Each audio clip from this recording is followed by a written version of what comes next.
Chapter 2. The bunkhouse was a long rectangular building. Inside, the walls were whitewashed and the floor unpainted.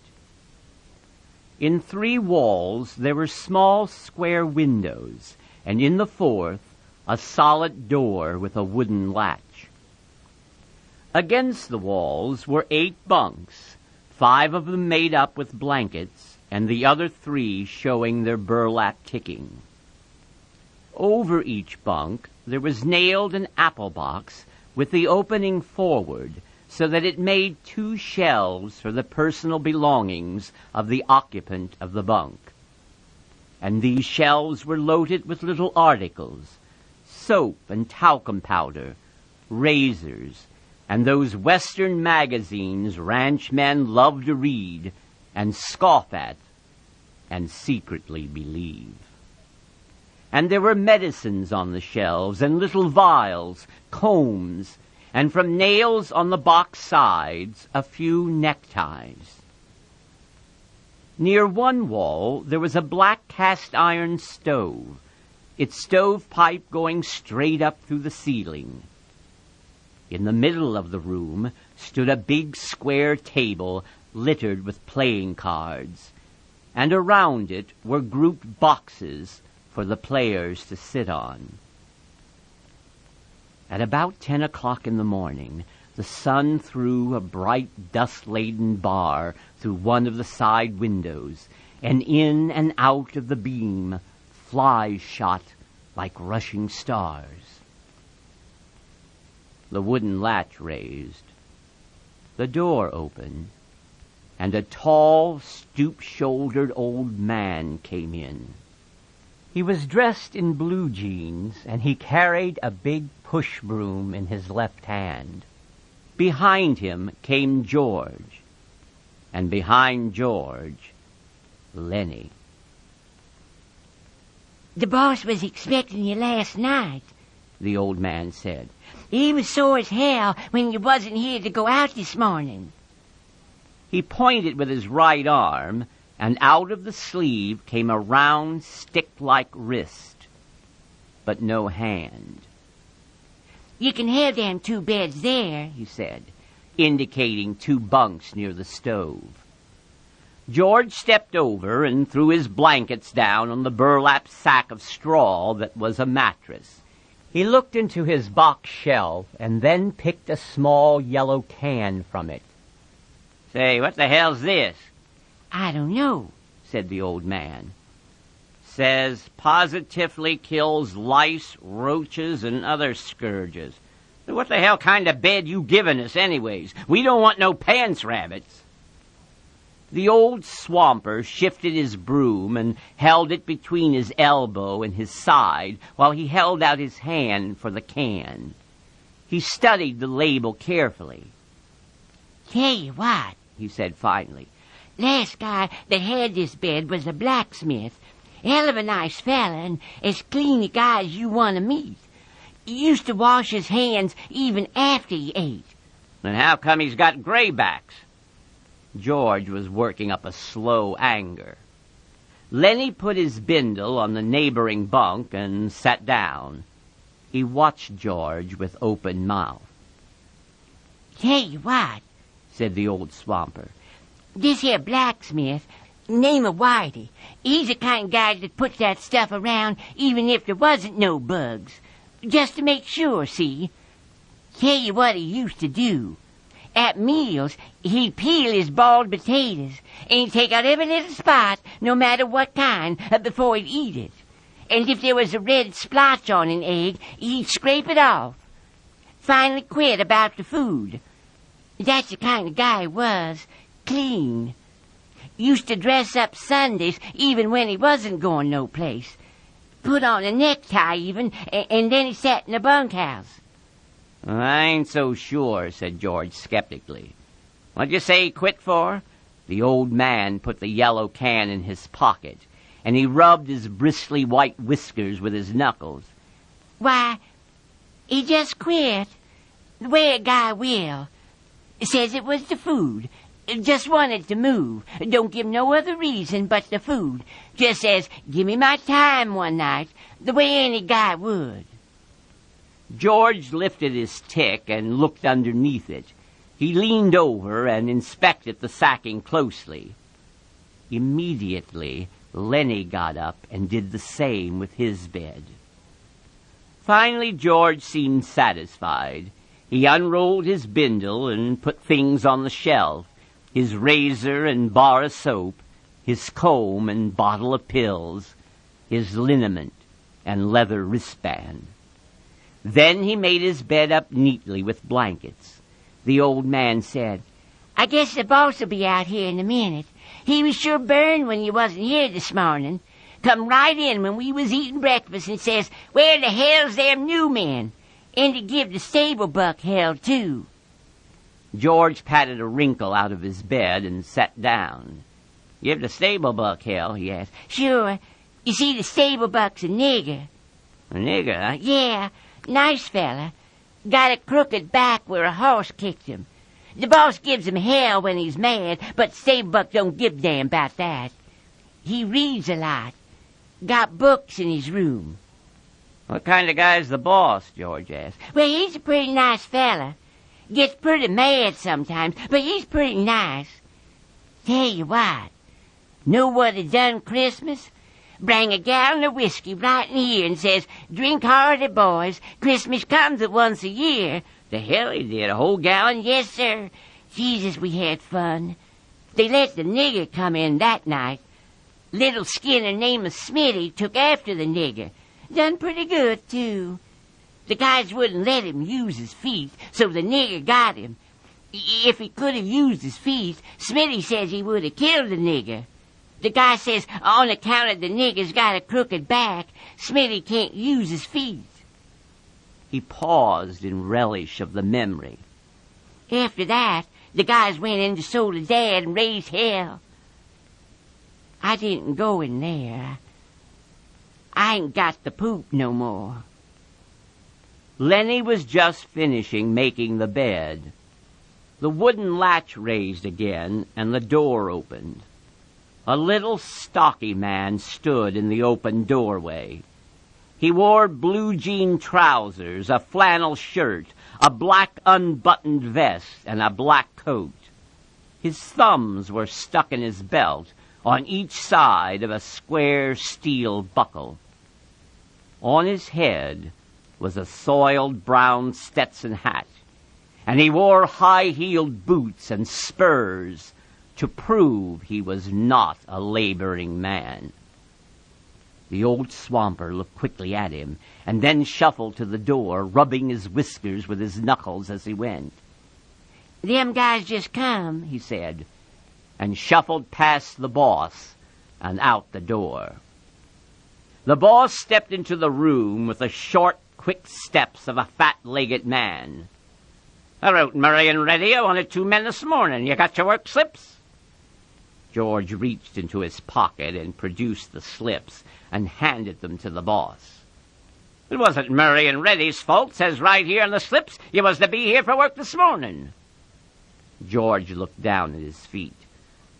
"Bus driver give us a bum steer," he said. "We had to walk 10 miles. It says we was here when we wasn't, and we couldn't get no rides in the morning." The boss squinted his eyes. "Well, I had to send out the grain team short 2 buckers. Won't do any good to go out now till after dinner." He pulled his time book out of his pocket and opened it, where a pencil was stuck between the leaves. George scowled meaningfully at Lenny, and Lenny nodded to show that he understood. The boss licked his pencil. "What's your name?" George Milton. "And what's yours?" George said. "His name's Lenny Small." The names were entered in the book. Let's see, this is the 20th, noon the 20th. He closed the book. "Where you boys been working?" "Up around Weed," said George. "You too?" to Lenny. "Yeah, him too," said George. The boss pointed a playful finger at Lenny. "He ain't much of a talker, is he?" No, he ain't, but he's sure the hell a good worker, strong as a bull." Lenny smiled to himself. "Strong as the bull," he repeated. George scowled at him, and Lenny dropped his head in shame at having forgotten. The boss said suddenly, "Listen, Small." Lenny raised his head. "What can you do?" In a panic, Lenny looked at George for help. "He can do anything you tell him," said George. "He's a good skinner. He can wrestle a grain bag, drive a cultivator. He can do anything. Just give him a try." The boss turned on George. "Then why don't you let him answer? What are you trying to put over?" George broke in loudly. "Oh, I ain't saying he's bright. He ain't. I say he's a damn good worker. He can put up a 400-pound bale." The boss deliberately put the little book in his pocket. He hooked his thumbs in his belt and squinted one eye nearly closed. "Say, what are you selling, huh? I said, what stake you got in this guy? You taking his pay away from him?" "No, of course I ain't. Why, you think I'm selling him out? Well, I never seen one guy take so much trouble for another guy. I'd just like to know what your interest is." George said, "He's my cousin. I told his old lady I'd take care of him. He got kicked in the head by a horse when he was a kid. He's all right. He just ain't bright. But he can do anything you tell him." The boss turned half away. "Well, God knows he don't need any brains to buck barley bags. But don't you try to put nothing over, Milton. I got my eye on you." "Why'd you quit and weed? Job was done," said George promptly. "What kind of job?" We was digging a cesspool." "All right. But don't try to put nothing over, 'cause you can't get away with nothing. I've seen wise guys before. You go on out with the grain teams after dinner. They're picking up barley at the threshing machine. You go out with Slim's team. Slim, yeah, big tall skinner. You'll see him at dinner." He turned abruptly and went to the door. But before he went out, he turned and looked for a long moment at the two men. When the sound of his footsteps had died away, George turned on Lenny. "So you wasn't going to say a word. You was going to leave your big flapper shut and let me do the talking. Damn near lost us the job." Lenny stared hopelessly at his hands. "Oh, I forgot, George. Yeah, you forgot. You're always forgetting, and I got to talk you out of it." He sat down heavily on the bunk. "Now he's got his eye on us. Now we got to be careful and not make no slips. You keep your big flapper shut after this." He fell morosely silent. "George, what do you want now?" No, I wasn't kicked in the head with no horse, was I, George?" "Be a damn good thing if you was," George said viciously. "Save everybody a hell of a lot of trouble." "You said I was your cousin, George." "Well, that was a lie, and I'm damn glad it was. If I was a relative of yours, I'd shoot myself." He stopped suddenly, stepped to the open front door, and peered out. "Say, what the hell you doing listening?" The old man came slowly into the room. He had his broom in his hand, and at his heels there walked a drag-footed sheepdog, gray of muzzle and with pale, blind old eyes. The dog struggled lamely to the side of the room and lay down, grunting softly to himself and licking his grizzled, moth-eaten coat. The swamper watched him until he was settled. "I wasn't listening. I was just standing in the shade a minute a scratching my dog. I just now finished swamping out the wash house." "You're poking your big ears into our business," George said. "I don't like nobody to get nosy." The old man looked uneasily from George to Lenny and then back. I just come there," he said. "I didn't hear nothing you guys was a-saying. I ain't interested in nothing you was a-saying. A guy on a ranch don't never listen. Now, he don't ask no questions." "You're damn right he don't," said George, slightly mollified. "Not if he wants to stay working long." But he was reassured by the swamper's defense. "Come on in and sit down a minute," he said. "That's a hell of an old dog." "Yeah, had him ever since he was a pup. God, he was a good sheepdog when he was younger." He stood his broom against the wall, and he rubbed his white, bristled cheek with his knuckles. "How'd you like the boss?" he asked. Pretty good. Seemed all right. "He's a nice fella," the swamper agreed. "You gotta take him right." At that moment, a young man came into the bunkhouse. A thin young man with a brown face, with brown eyes and a head of tightly curled hair. He wore a work glove on his left hand, and like the boss, he wore high-heeled boots. "Seen my old man?" he asked. The swamper said, "He's here just a minute ago, Curly. Went over to the cookhouse, I think." "Now try to catch him," said Curly. His eyes passed over the new man, and he stopped. He glanced coldly at George and then at Lenny. His arms gradually bent at the elbows, and his hands closed into fist.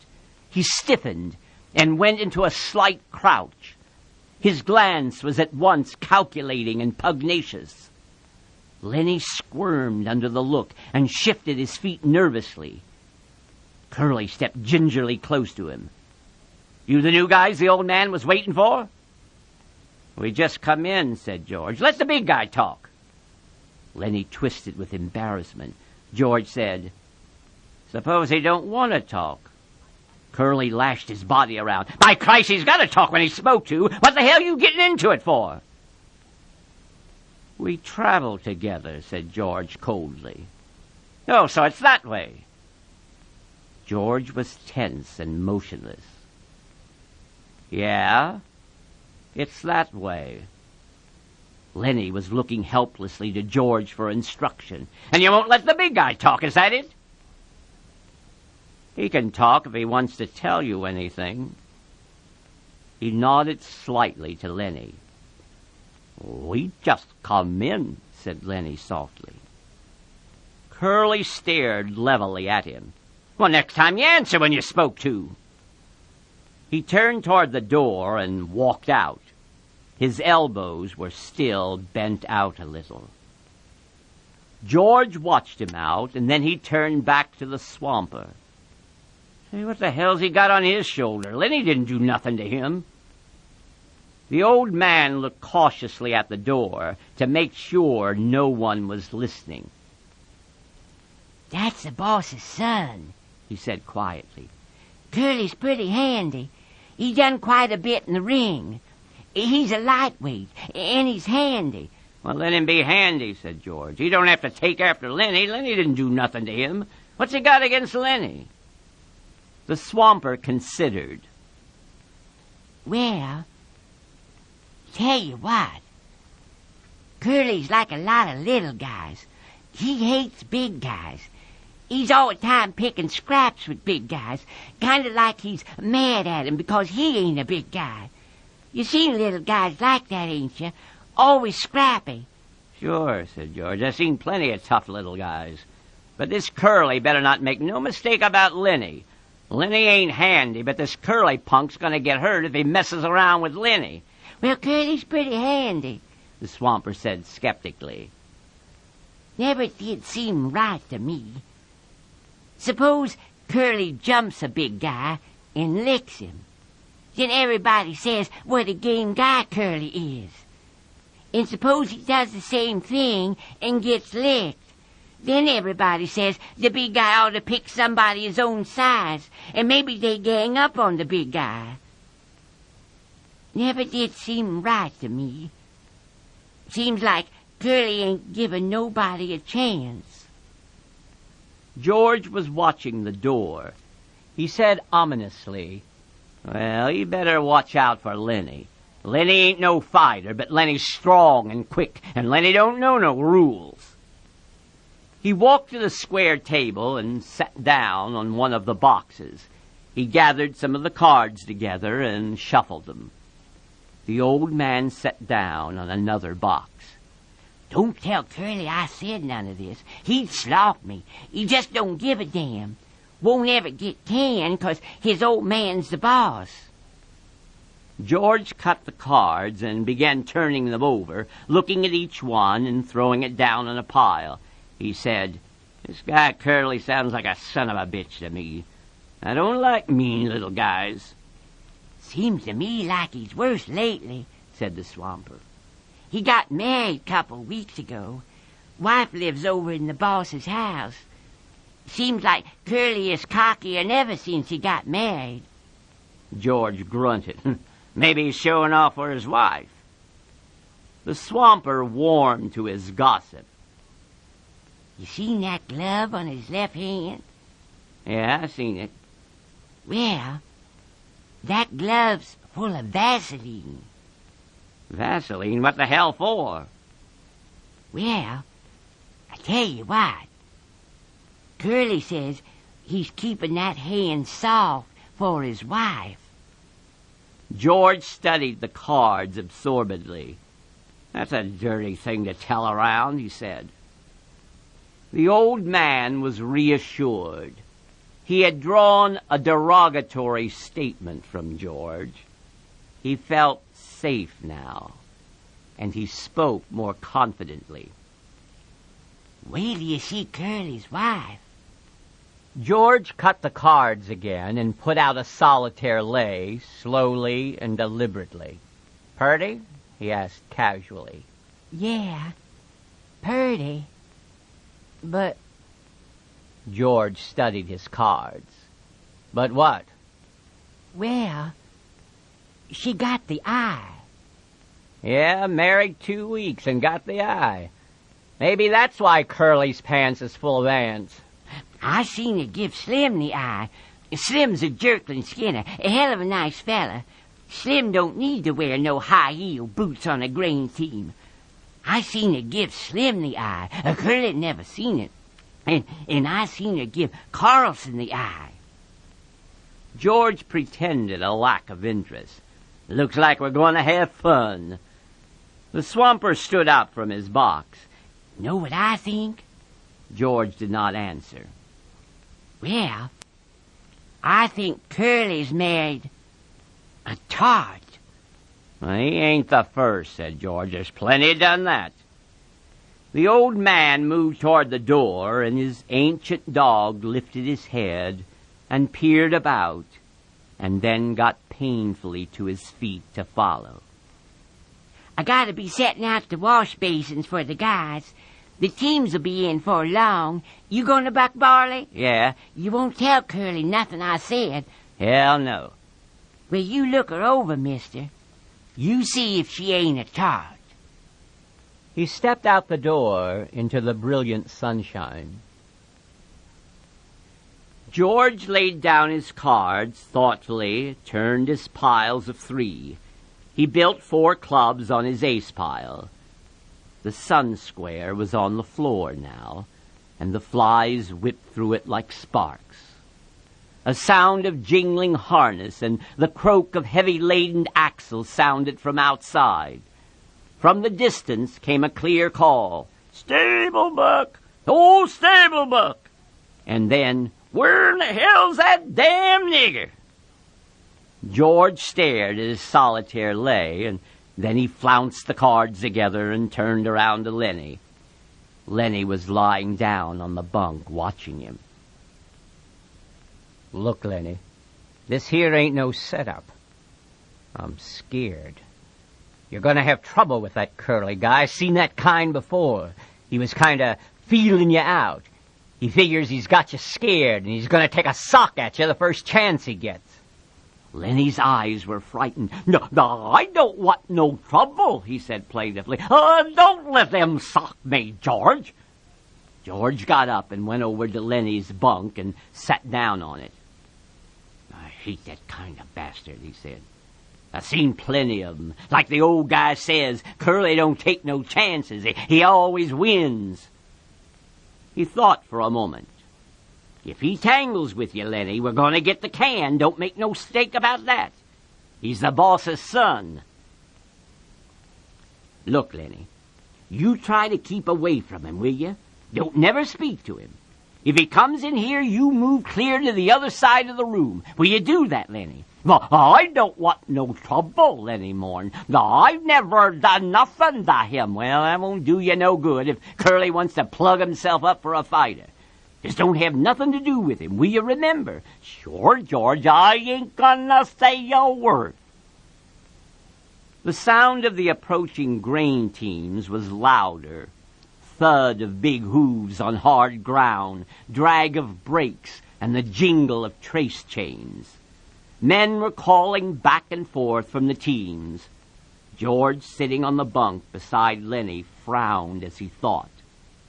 Lenny asked timidly, "You ain't mad, George?" "I ain't mad at you. I'm mad at this here Curly bastard. I hoped we was going to get a little stake together, maybe $100. His tone grew decisive. "You keep away from Curly, Lenny." "Sure I will, George. I won't say a word. Don't let him pull you in. But if that son of a bitch socks you, let him have it." "Let him have what, George?" Never mind. I'll tell you when. I hate that kind of guy. Look, Lenny, if you get in any kind of trouble, you remember what I told you to do. Lenny raised up on his elbow, his face contorted with thought. Then his eyes moved sadly to George's face. "If I get in any trouble, you ain't gonna let me tend the rabbit." That's not what I mean. You remember where we slept last night, down by the river? "Yeah, I remember. Oh, sure, I remember. I go there and hide in the brush. Hide till I come for you. Don't let nobody see you. Hide in the brush by the river. Say that over. Hide in the brush by the river. Down in the brush by the river. If you get in trouble, if I get in trouble." A brake screeched outside. A call came. "Stable book! Oh, stable book!" George said, "Say it over to yourself, Lenny, so you won't forget it." Both men glanced up, for the rectangle of sunshine in the doorway was cut off. A girl was standing there looking in. She had full rouged lips and wide-spaced eyes heavily made up. Her fingernails were red. Her hair hung in little rolled clusters like sausages. She wore a cotton house dress and red mules, on the insteps of which were little bouquets of red ostrich feathers. "I'm looking for Curly," she said. Her voice had a nasal, brittle quality. George looked away from her and then back. "He was in here a minute ago, but he went." "Oh."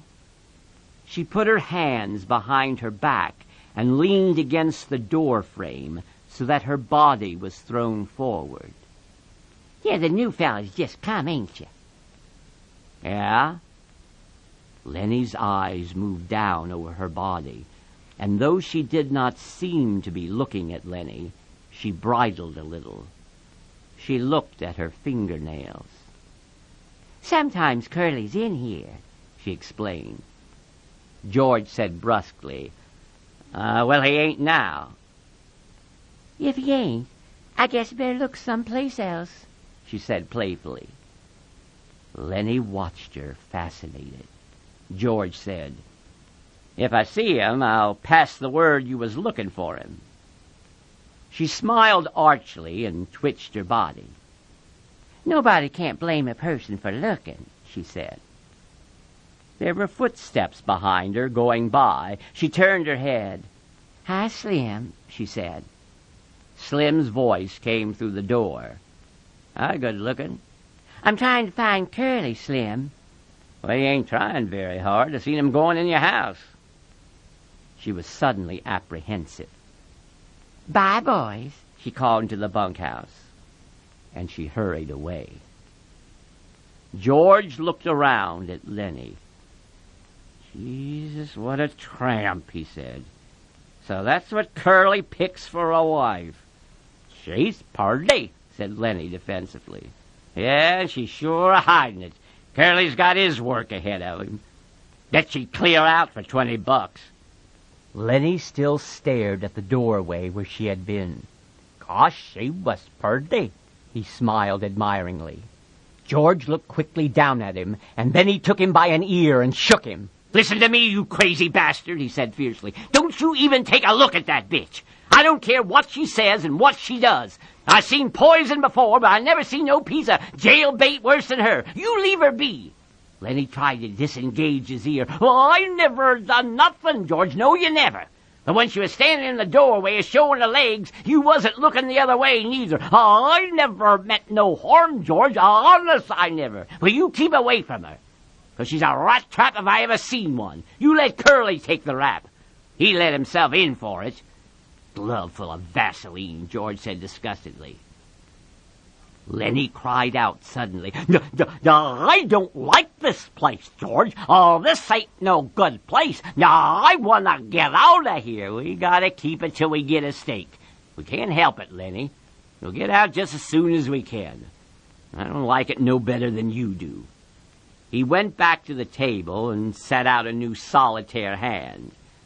No, I don't like it, he said. For 2 bits, I'd shove out of here. If we can just get a few dollars in the poke, we'll shove off and go up the American River and pan gold. We can make maybe a couple dollars a day there, and we might hit a pocket. Lenny leaned eagerly toward him. Let's go, George. Let's get out of here. It's mean here. We gotta stay, George said shortly. Shut up now. The guys will be coming in. From the washroom nearby came the sound of running water and rattling basins. George studied the cards. Maybe we ought to wash up, he said. We ain't done nothing to get dirty. A tall man stood in the doorway. He held a crushed Stetson hat under his arm while he combed his long, black, damp hair straight back. Like the others, he wore blue jeans and a short denim jacket. When he had finished combing his hair, he moved into the room, and he moved with a majesty only achieved by royalty and master craftsmen. He was a Jerkland Skinner, the prince of the ranch, capable of driving 10, 16, even 20 mules with a single line to the leaders. He was capable of killing a fly on the wheeler's butt with a bullwhip without touching the mule. There was a gravity in his manner and a quiet so profound that all talk stopped when he spoke. His authority was so great that his word was taken on any subject, be it politics or love. This was Slim, the Jerkland Skinner. His hatchet face was ageless. He might have been 35 or 50. His ear heard more than was said to him, and his slow speech had overtones not of thought, but of understanding beyond thought. His hands, large and lean, were as delicate in their action as those of a temple dancer. He smoothed out his crushed hat, creased it in the middle, and put it on. He looked kindly at the two in the bunkhouse. "It's brighter'n a bitch outside," he said gently. "Can't hardly see nothing in here. You the new guys?" "Just come," said George. "Run a buck barley? That's what the boss says." Slim sat down on a box across the table from George. He studied the solitaire hand that was upside down to him. "Hope you get on my team," he said. His voice was very gentle. "I got a pair of punks on my team that don't know a barley bag from a blue ball. You guys ever buck any barley?" "Hell yes," said George. "I ain't nothing to scream about, but that big guy there, he can put up more grain alone than most pears can." Lenny, who had been following the conversation back and forth with his eyes, smiled complacently at the compliment. Slim looked approvingly at George for having given the compliment. He leaned over the table and snapped the corner of a loose card. "You guys travel around together?" His tone was friendly. It invited confidence without demanding it. Sure, said George. We kind of look after each other. He indicated Lenny with his thumb. I mean, he ain't bright, but he's a hell of a good worker, though, and hell of a nice fella, but he ain't bright. I knew him for a long time. Slim looked through George and beyond him. Ain't many guys travel around together, he mused. Don't know why. Maybe everybody in the whole damn world is scared of each other. Well, it's a lot nicer to go around with a guy you know, said George. A powerful, big-stomached man came into the bunkhouse. His head still dripped water from the scrubbing and dousing. "Hi, Slim," he said, and then stopped and stared at George and Lenny. These guys just come in, said Slim by way of introduction. "Glad to meet you," the big man said. "My name's Carlson." I'm George Milton, and this here's Lenny Small. "Glad to meet you," Carlson said again. "He ain't very small," he chuckled softly at his joke. "He ain't small at all," he repeated. "Meant to ask you, Slim, how's your bitch?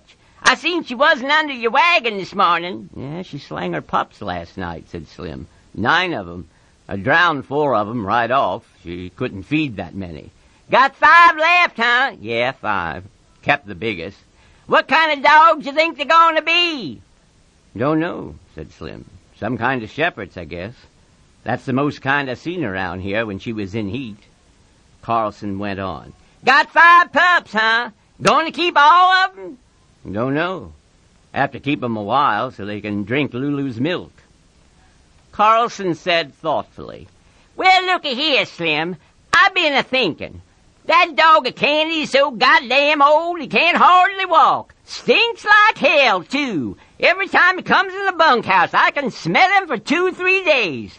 Why don't you get Candy to shoot his old dog and give him one of the pups to raise up? I can smell that dog a mile away. Got no teeth, damn near blind, can't eat. Candy feeds him milk, he can't chew nothing else."